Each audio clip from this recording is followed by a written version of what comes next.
Welcome. If you want to make sure you never miss when an activity ends on Discord, you're in the right place. Today, I'll walk you through the simple steps to enable notification sounds for activity end on the Discord app for PC, following the latest update. First, open up your Discord app on your computer. Whether you're chatting with friends, gaming, or managing your own server, this is where it all begins.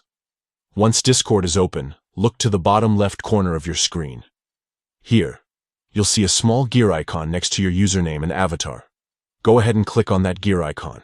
This will take you straight into User Settings. Inside User Settings, you'll see a menu on the left side. Scroll down until you find the section labeled Notifications. Click on Notifications to open up all your notification preferences.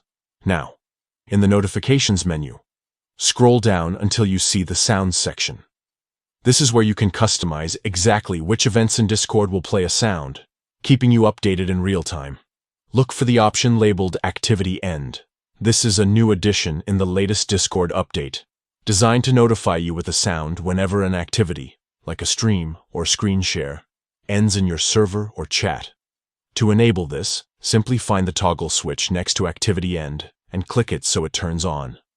Once enabled, Discord will play a notification sound every time an activity ends, so you'll always know when it's time to jump back in or wrap things up. That's all there is to it. By following these steps, you'll never be left wondering if an activity has ended. You'll hear it right away. If you found this guide helpful, consider checking out more tips to get the most out of your Discord experience. Thanks for tuning in, and enjoy your time on Discord with your new notification settings.